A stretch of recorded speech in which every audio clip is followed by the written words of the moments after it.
Midnight and Wolf na nakausap ko about how yung meta natin dito sa drafting phase ng Pilipinas para bang dinidikta ng mga counter picks at pati na rin ng mga counter setups. So we head on sa ating game number 2. This time around, red side ang mapupunta ang side ng Tlph. Magkakapalit po tayo ng side dahil ang pinili kanina ng Omega ay red. And fun fact din lang, right now, mas mataas pa rin ang red side victory rate for all teams. Lumalabas na nasa 56 or 57 pa rin ang win rate ng red side sa mga teams compared sa blue side. But then again, we're looking at Smart Omega now removing that Phoveus. So meron pa rin tayong idea, nakukuha sila ng mga Lancelot, ng mga Arlot. It could be an option for them. Tapos may ipit na ang Tlph on getting some glue and lapu-lapu for Sanford. I do feel like papakulan ni Lancelot actually dito para kay Ryzen. Tapos focus ulit sila sa Kalea.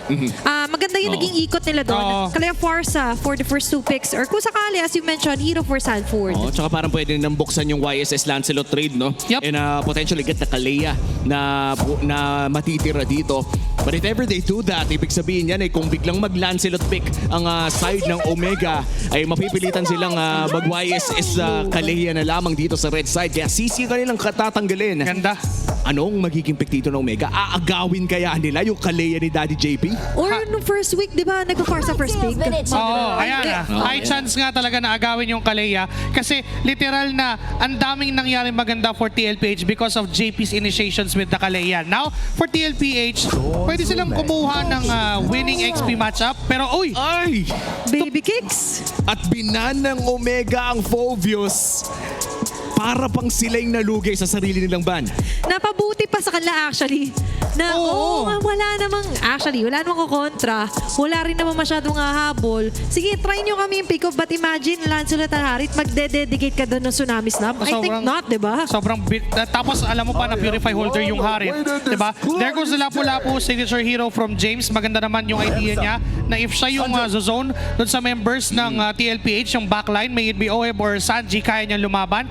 Hayabusa pick for Ryzen, this is good.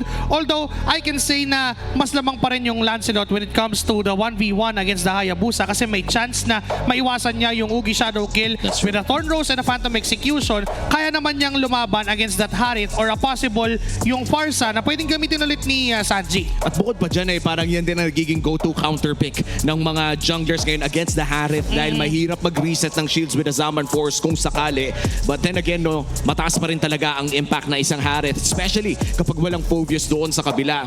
Last pick here para sa side ng Tlph. There is a chance na kumuha sila ng kanilang XP laner at mukhang Esmeralda ang kanilang kukunin. Ayaw namang sumabay sa Lapu-Lapu and in fact, I would say na kung prolonged team fights, lamang pa nga ang Esmeralda dito. Kasi with the shield generation na manggagaling sa kanyang first skill and even yung kanyang ulti and yung the way na mag-absorb siya ng shields coming in from James, hindi mo kasi may iwasan for a Lapu-Lapu na magka-shield ka. Kasi kapag buo yung passive mo o buo yung pulang bar sa ilalim, pag pinalo mo yun, automatic shield. Diba? So hihigupin lang yun agad ni Sanford. And isa din to sa mga move ng Tlph para ipanalo yung XP lane matchup. Kasi at this moment, pinipigilan nila yung pagtetempo control ng Lapu-Lapu dun sa laban. You know what, you're right. This is Sanford taking charge. Kasi nga bukod sa sustainability, you have that innate crowd control pag nag-jump in ka. Pero ang ganda ng foresee nila dito sa Lunox ban laban sa Omega. Nakita na rin kasi natin, ginamit na ito ni Oheb, ginamit na rin ito ni Kelra na pang pick against this Harith pickup. And I feel like gold day na talaga ang pupuruan dito ng Tlph considering na ang win condition sa Harith ay talagang bigyan ito ng napakalinis na laning phase. And we saw this yesterday, Joshi. May naglaro ng chip Harith. Alam mo yung yung research ni Coach Lembot, alam niya na JP is one of those players right now sa MPL Season 16 na may mastery sa paggamit ng chip. So the removal of the chip is a good ban for Smart Omega. I think also a carry ay matatanggal para sa side ng Smart Omega. Yun yung ibaban ni Coach RC or even a Granger or even a Moskov dahil isa yun sa mga pwedeng lumaban toe-to-toe with a Harith and against the Esmeralda, problema ang isang carry. So kung tatanggalin nyo ng Tlph, good for them pero mau-open up yung mga ibang heroes for the mid lane. And ngayon, tinanggal nila yung Farsa. But I do feel like maganda reaction ko sakaling carry ban. Pero ang inisip na dito ng Tlph is to somehow try to limit kung ano yung kukombo doon after the Kalea Tsunami Slam. So eliminating the Farsa instills na hindi sila agad mako-corner until burst position kung sakali against Smart Omega. Oy, Tinanggal din. taking away the Valentina. Open ang Kagura. Kung sakaling gusto itong kunin ng TLPH, they are still looking for a mid laner. Baka pinapuwersa nila ang Selena matchup dito against Haji. Maaari nga kasi kung yung Kagura ang binibigay nila kay Haji, okay din naman, kaya namang ma-burst. Pero mas gugustuhin mo yung value nung Selena coming doon nga sa sinabi mo, kasi yung vision na pwede niyang ibigay, it would really prevent yung rotation knowing na ito nga, nakagatot catch pa ang side ng TLPH. So you would expect a lot of initiations from JP and a lot of catch coming from those two. Parang medyo nakakatakot magkagura of your Omega. Kasi may shield din yung Kagura men eh. Kapag pumasok ka with your passive, sure mabibigyan ng shield pero hindi ibig sabihin yan eh mapoprotektahan mo yung sarili mo kapag pumasok na si Stanford. And there are still other options para dito sa mid lane. The Eve is still open to take kung sakali. At yung Kimi ang kanilang kukunin. And this opens up opportunity for Nets na mag all in sa physical damage talaga na gold laner. Moskov, Granger, Bruno. Okay, pwede namang gamitin yon. And you need to have enough depth. There goes the carry na with enough mobility and enough reaping damage against this Gatot Kacha and this Esmeralda. Alam din naman niya kasi na hindi ganun kataas yung chance na mag-vengeance si JP sa kanyang Gatot Kacha. More or less ito ay isang revitalize para mas makapanggulo sila doon sa jungle camp ng Smart Omega. Now what's left for TLPH? Heroes like Eve is an option. Savior also is an option kung kaya nilang i-pull off ang Savior. I'm looking at the Luyi actually din para sa Tlph kung sakali man.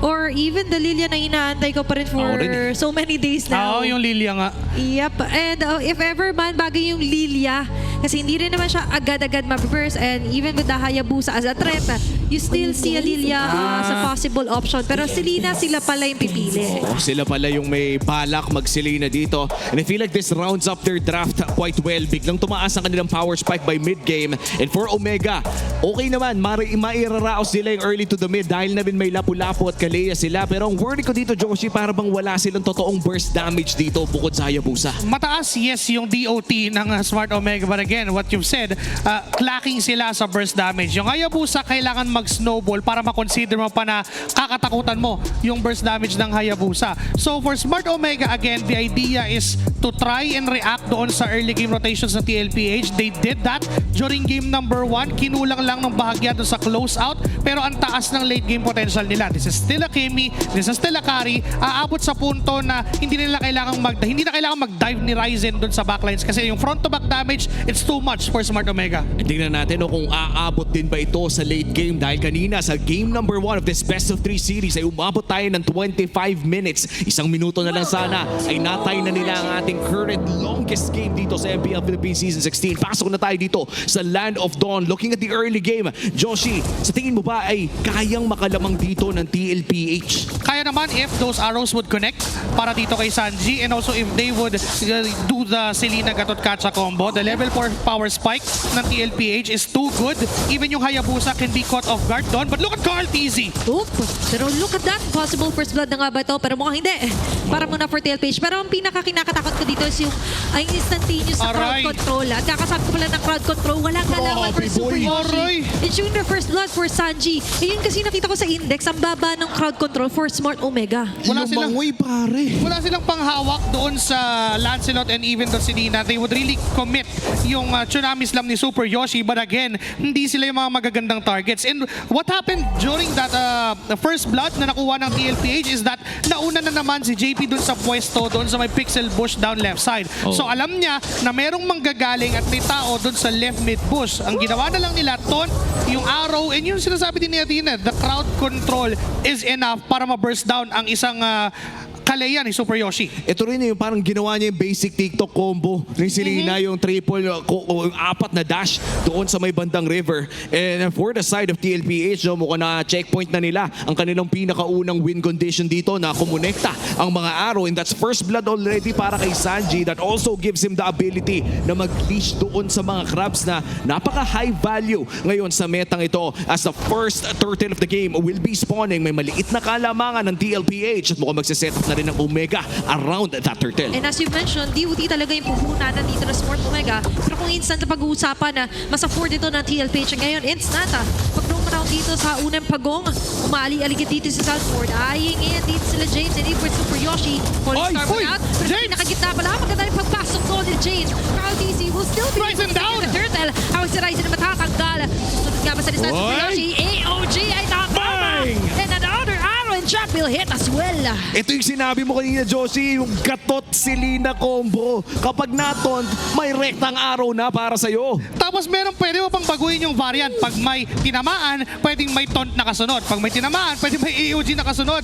And for TLPH, agad-agad, as early as now, kumokonekta na agad yung combo na yon and nakukuha nila yung maximum value out of it. It's Ryzen falling down. Hindi lang yun nangyayari. Pinipigilan nila yung Hayabusa na makuha yung ideal game niya sa early. At kung nakita natin yung graphic kanina, no, number 1 Lancelot pala. MPLPH all-time stats para dito kay Carl Tusok. There is a reason as to why may skin under Carl TZ on this Lancelot. And up until this day, Season 16 ng MPL ay napaka-relevant pa rin ni Carl TZ sa Lancelot pick na ito. Number one. Oo. Nakita natin Nakita natin. talagang Lahat number one. Lahat eh. Di ba na-achieve nila dito maging number 1 if ever na malimit nga nila yung snowball and early game for Hayabusa. You've discussed, Joshi Kicks, na kailangan sana niya ng mga pick-off kills kaso hindi nangyari kasi laging sama-sama. Oh. Saka wala siyang aabutin at the moment. Masyadong malikot si Sanji. Di mo alam saan manggagaling. Kung si Oheb naman yung target mo, may purify din yan. Remember, napopurify yung pagkabit ng shadow. So pwedeng gawin yon ni Oheb every single time kasi wala naman siya kakatakutan. Hindi rin naman nakakadalaw si Super Yoshi sa gold lane dahil napipigilan ni JP at ni Sanji yung mga ikot ng Omega. Pero at least kahit papano, no, ay nakakapag-farm naman si Netsuki. In fact, nakuha pa nga niya yung gold crab na yun. And this is what Omega wants. Ayaw nila na mangyari yung mga laban around that gold lane dahil nakita na rin natin the way this bagong barangay plays sa game number 1 ay protektodo talaga sila dito kay Netsuki. And we saw that almost pay off. Kamunti ka ng gumana yun sa game number 1. But now, dito sa pangalawang pagong natin ay mukhang mauunan naman ang TLPH. Hindi ko konekta ang Abyssal Arrow pero Omega pala ang kakalapit dito. Pwede pumabroto for Smart Omega lalo na sa malapit lang si Netsuki. Habang inuunahan naman dito Super Yoshi Sanford. All eyes on him.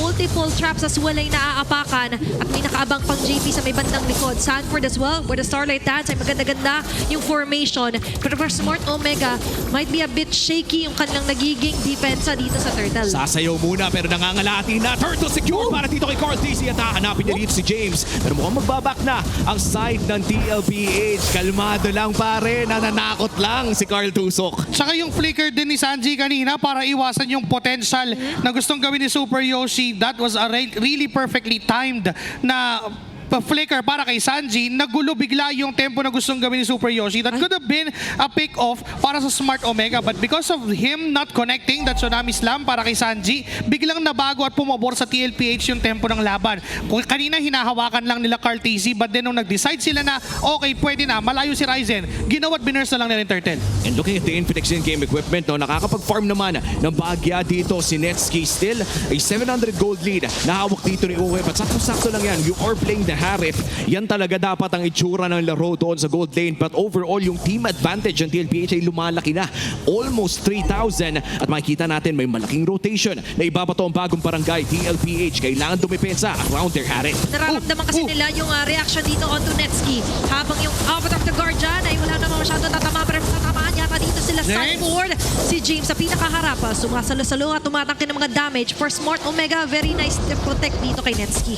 Mas matapang pa nga si Oheb dun sa point na yun. Kahit alam niya na may potential na tao doon sa side ng Smart Omega, okay lang kasi may purify naman siya. Nakaamba yung taunt mula kay JP. Ay, nakaamba na rin dito si Carl TZ. Super Yoshi. Malalatagan na Zaman 4. Sanford as well. And dito, kompletong 5 ng cavalry. Ang nag-react alone doon sa gold lane. Walang respeto sa torre ng Omega. Ayaw nilang bigyan ng chance at mukhang mapapa-flicker papalayo si Haji. At kailangan ng lumayo dito. Papasok pa rin si James. Okay, tatama dito si JP. Kakayanin ba nila na sustain yung damage? Mukhang hindi. No sir muna. Uy, napakagandang pitas para dito sa Omega na burn man ang flicker ni Haji. Nakakuha naman sila ng kill. Last turtle ay magsuspawn na rin. TLPH ang may hawak ng pixel brush. Mukhang susubok ang Omega muli. Also a good thing para sa Smart Omega is that nagkaroon ng space si Netsuki na kumuha ng minion wave doon sa bottom lane. And come the moment na kakailanganin siya for the turtle, makakasama siya at makakabalik siya doon sa original lane niya. Now for Smart Omega, they are minimizing casualties, yes. Pero kailangan nilang bilisan na at the moment. Kailangan ng step up, kailangan ng pindutin yung gas kasi dumarating sa punto na yung mga items ng side ng TLPH is enough na para makapag-invest sila up until to the late game. And that's gonna be the last turtle secured para dito sa TLPH. All 3 turtles ay napunta sa kupunan ng Team Liquid at mukhang magdedepensa na muli sila. Ang ganda pa pala ng itsura ng mga tore ng TLPH. Yes. Parang pang next game pa. Aabot pa no? Pero kung sakali, next game ang gustong i-extend ng Smart Omega. Pero this time, ito pala yung gusto nila JP. Super Yoshi ngayon ay kakapitan na top. Di pa naman dito ang pagpasok ng Carl TZ.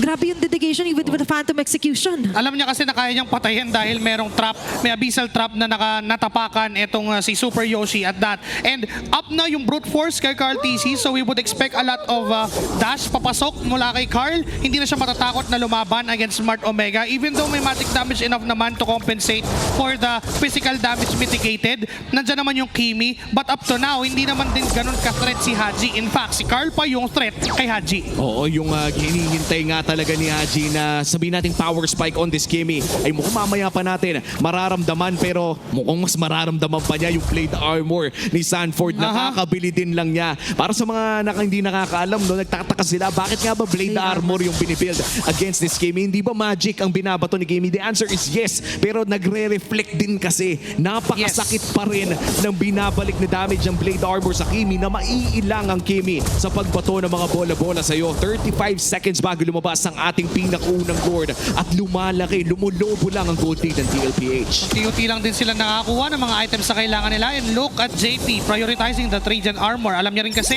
na yung Kimi yung problema niya at hindi yung Hayabusa, and even not yung carry at this point in time. Andiyan na yung Dominance Ice, malapit na mabuo, nandiyan na yung Black Ice Shield, so technically for JP, okay na sa kanya yung depensa niya. What's left is magamit na nila Carl TC and even Oheb yung damage na meron sila. Kahit pa paano meron na siyang innate resist, di ba? Kaya yung block ice is a must muna kung chop suey pa lang naman yung iyong budget. Pero ngayon for the budget naman ay umaayon pa rin sa TLPH. As they set their sights here onto the Lord. Sanford as well, forward march. Ayaw niyang palapitin, ayaw niyang pasilipin din sila Haji. And as you've mentioned, with the blade armor, ay mas nangangarepan doon sila Haji. At isa lang siya laban sa tatlo. Pero kinakaya, nakamatay pa nga ng isa. The Predator is doing it. Kaya pagkakataon nila, magpasikat ang Channel Sabel Force binuhan. Pinatulog dito ang Smart Omega. Tatakas pa nga dito si Sanford, pero kakainin na siya ng barangay. Siya ang alay. Super Yoshi, susunod ka na! Ay, nakaka-easy sa pinakalikod. Abutan na sila Netsky. Talagang inaayaw na lang ang premyo. Pero may katuwang pa rin namang Torre. That's going to be a double kill for Netsky. Habang si James naman ngayon, iyahatid muna pa uwi nila Oheb. Pare, nang gigilata lahat ng mga players doon na. Wait now! It's Sanji again connecting an arrow, and sasabihin ko pa lang sana na we have to give it to Sanji with that off angle abyssal arrow. They were able to get Ryzen on the process, and hindi lang yon because nawala ng damage din na side ng Smart Omega. It's go time for TLPH, and enough pa na sumakto nakita natin na tumama yung pana kay Netsky. Buhay na sana siya. Okay na lang sana yun for Smart Omega na hindi ka mamatay, pero pinatay pa rin siya ni Sanji. Ang daming nangyari sa team fight na yon. Every individual sa laban na yon ay parang may kanya-kanyang play na nagme-make sense din on a shared objective. Kumbaga, may mga kanya-kanyang misyon pero yung iisang goal ay nandun pa rin. Natunaw man yung Lord para dito sa side ng TLPH. Mukhang itutuloy pa nila. Netsky na iwan! What a play here for TLPH. And ngayon, wala bang 2 minuto na nabubuhay si Netsky nung pagkamatay niya kay Sanji. Kay Oheb naman siya bumagsak. Aray ko. Kanina binabanggit natin na ito na yung oras na kailangan maipalo yung items. Teka lang, si Sanji! Whoop! Aabot doon na shot ng play for James. Habang si Sanford naman nasasagot, pwede bumakit din sila Oheb. Kasabay ng pagbagsak ng mga buhay at HP per season nila James ay pagbagsak din na Torre sa pinakagitna.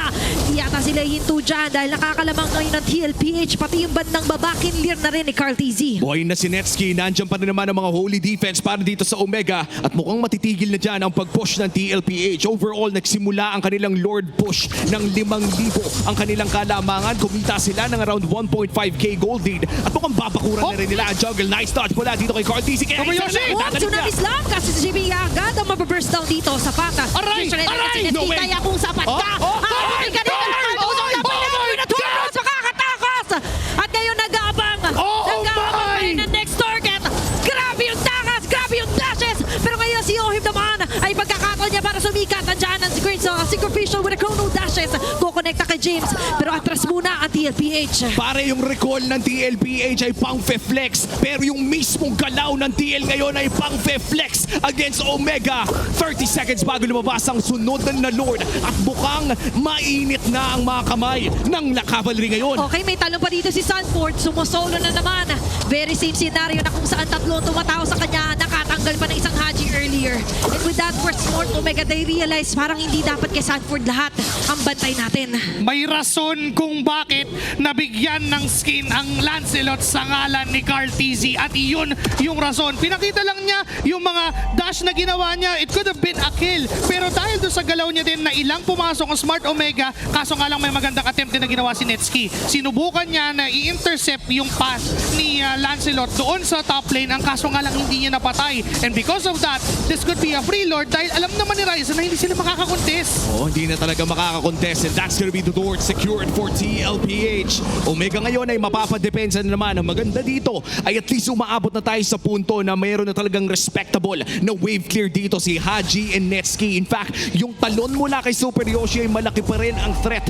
Pero ang magiging choice na lang ata niya dito pare si Sanji or si Carl. Tama, mas mabilis kasi talaga yung atake dito for TLPH. Parang 120 FPS ng GT30 Pro. Sakto. Hindi rin effective na kung si JP yung kukunin. Kasi kung hindi nyo siya ma-burst at the moment, kayo yung mayayari. Isang taunt lang mula kay JP is a game changer for TLPH. One good taunt against Haji and even against Netsky or even kay James, kayang i-burst down yon ng TLPH. We are down to a base siege na gagawin ng Cavalry. Nahihirapan ngayon na Smart Omega. May mga ligaw na pana. May ligaw pa na pagtalo dito for Sanford. Ang dami na kailangan isipin. Naiiwasan pa rin naman pero hindi maiiwasan eh pagkabagsak ng kanyang inhibitor turret sa may bandang baba. Oh, Lord defense muna. Mukhang matutunan naman nito ni Netsky and Haji.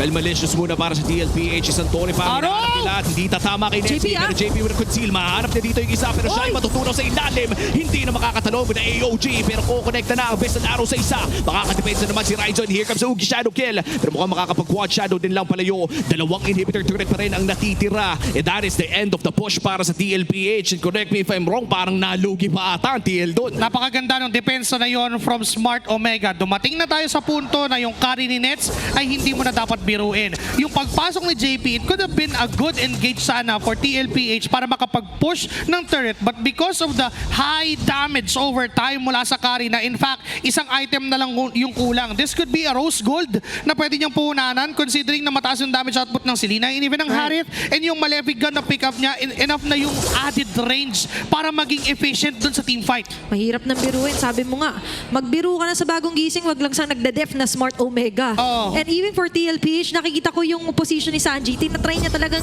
i-arrow si Netsky just so hindi masayang sana yung talon ni JP. Oo, and nakita na rin natin no, yung tagal ni JP doon without the revitalize during that time. Less than 2 seconds na. Kailangan Sanji! na mag-ingat, pero si Sanji with a flicker. Quad Shadow kakapit yung Ugi Shadow. Nandiyan na yung revitalize ni JP. Saves the day. At may sa laro counter engage. Naku, nagpapadali sila ngayon ng habol. Jenko Steel Blade at Super abutan Yoshi? ni Super Yoshi. Sanford on the move. Hindi niya tatantanan dito mga members ng Smart Omega. Still, what a vision here for TLPH.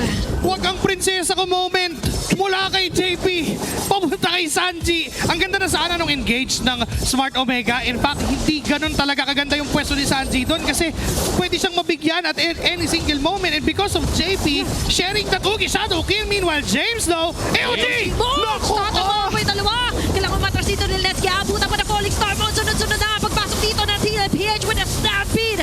Oh my God! Dito na. Kaso not for long at Storm secures the triple kill. And this might be it. May wave pa sa baba at nirekulan na nga. Huwag na tayong maglukuhan pa. Wala nang magdedepensa para sa Omega. Recall party is here. The minions are here. At nandito na rin ang TLPH. Ito ang tunay na flex as Team Liquid Philippines makes their way onto the base of Smart Omega and finally will secure the 2-0 sweep para sa araw nito. What a dominating match para sa Team Liquid. Up to that last moment, hindi tinigilan ni Carl TZ at nila Oheb ang pag-TP. This is a very dominating win for Team Liquid Philippines. Back-to-back sweeps ang ating natungayan ngayong araw na ito. Nagsimula ang unang serye with a sweep coming in from TNC. At ngayon naman sa ating pangalawang serye, another sweep. This time, hawak ng Tlph against Barangay Omega. Kita naman natin, naging maganda din ang laro ng Omega. In fact, napakalapit ng ating game number 1. Umabot ng 25 minutes. But game number 2, ibang kwento na ito. Dahil nakita natin ang Carl Tusok na alam naman nating number 1 sa Lancelot all time. Alam mo, ako, clippable na agad yung dash na yon.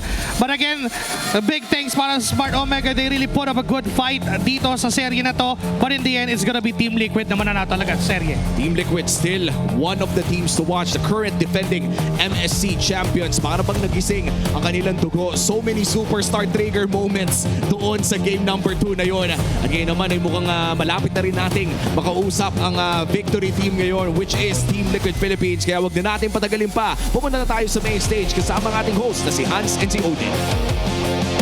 The Cavalry has done it again. Once again, your winners, Team Liquid Philippines!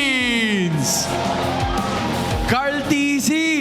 Sorry, nakikipag-usap ka pa kay Coach. Pero ano bang nangyayari kanina? Kasi yung Lancelot mo specifically in that game number 2 was something else. Carl Tusok is back o hindi ba talaga siya umalis? But what is your continuous motivation para maglaro ng ganong klase?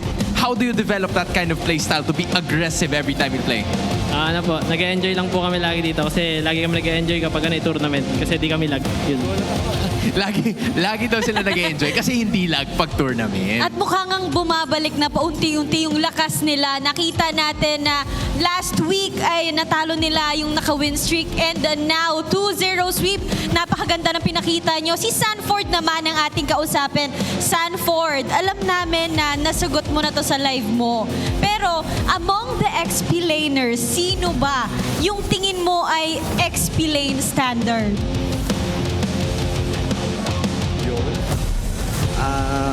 Ayoko po magbanggit pero hayaan na lang po natin yung mga fans na magsabi. Ay, parang may tinatago Carl TZ, no? Meron siyang ayaw sabihin, no? Pero Sanford, ikaw din yung marami ng titles at napatunayan sa career mo Correct. sa MLBB. Sa tingin mo, matatawag ka na ba namin na best XP laner sa MPLPH? So tingin ko na lang po contenders pero feel ko di pa enough. Hindi pa enough para sa kanya. Ano ba sa tingin mo yung kulang pa para ma-achieve mo yun? Limang MPL champion. Ang dami Limang nun. MPL championships. So I think we're gonna be seeing Sanford for a very long time in this league. Oheb, since hawak mo na rin naman yung mic, I'm also gonna be talking to you at this point kasi I remembered during the first times you were here, di ba? Season 7, Season 8, you were there. Up to this point na ngayon, nag-develop ka na completely and you turned into a star. We also have some new and upcoming gold laners gaya ni Nanosha and of course si Shizu. What do you think of their, trajectory? Ano ba yung tingin mo sa pag-rise nila? And if you're gonna be able to say something for them na mas mag-improve palalo gaya ng ginawa mong improvement all throughout your career, what would it be as a gold laner? Tingin ko malakas naman silang dalawa, yung dalawang bagong gold. Feel ko siguro kaya medyo nag-struggle sila ngayon kasi medyo yung mga nakakalaban nila sobrang experiencado na rin. Tsaka bago pa lang din sila sa league. Pero tingin ko pag binigyan mo pa ng konting oras para mag-mature pa yung mga players, feel ko kayang-kaya nila sumabay sa top teams. So more or less time and experience lang talaga ang kanilang kinakailangan. I also wanna add a bit more dun sa question kasi tinanong ko before si Coach Wynat, actually yesterday, na sinasabi nila that they have a specific team in mind na yun yung number 1 sa power rankings nila. Aside from Team Liquid Philippines, kung hindi kayo ang ilalagay nyo sa top 1 ninyo, which team would it be in MPL and why? Onic. Onic PH is for you. Bakit Onic PH? Kasi feel ko na figure out na nila yung malinis na ML para sa akin. Pag pinapanood ko sila, parang saktong aggressive na may saktong pagka-play safe. I like the idea, but with what you've showcased today, malinis din dahil sweep ang nakuha ng inyong winners, Team Liquid Philippines! You may now take your bow. they have done it again, mustered up the courage with a clean sweep, and they've got what it takes to be able to take another win for the season. They seem too composed for this match at excited tayo makita kung ano pa nga bang ipapakita ng Tlph with the cavalry na sobrang full house ngayon, Hans. Pero bago ang lahat ng yan, pag-usapan muna natin kung ano ang ipinakita nila sa ngayon through the help of our casters. Maraming salamat Hans and Odin, pati na rin sa Team Liquid Philippines na pinakita pa rin na napaka-humble nila despite all of the success na na-experience nila so far sa ating liga. A well-composed team, ang gagaling na sumagot, especially Uhoy, giving tips sa mga younger year or generations to come dito sa mga gold leaders sa MPL. Ang ating Game 2 MVP, wala nang iba pa kundi si Sanji with that Selena performance. And this is something na kapansin-pansin talaga, especially doon sa First Blood pa lang. Men, ito yung thing about Selena eh. Alam mo na may arrows na paparating. But for Sanji, dito sa game na to specifically, you'll never know saan manggagaling. Yung off angles, the position, and even the timing present. Remember Hayabusa, Kari, at Kimi yung hinahabol niya at yung sinusubukan niyang tamaan. And Hayabusa, alam natin may shadow yan, napakalikot. Even Haji, may air thrusters yan. Even Kari, na sobrang vital ng mga dashes niya every single time na sasama siya sa clash. And sila pa yung tinatamaan. And even si Super Yoshi na, sabihin na natin, makunat. Right from the start of the game, binigyan agad siya ng duo ng Tlph. And you've mentioned nga yung tag team nila ni JP, di ba? Na kahit anong formula, basta same yung magiging solution or same yung magiging output. All that matters is makuha nila yung very important na targets here for Smart Omega. And in terms of mga importanteng targets, para bang lahat ng mga targets na nahanap nila dito ay nagmimistulang importante kasi hindi natutuloy yung mga gustong makuha ng Omega every time na nakakapitas sila.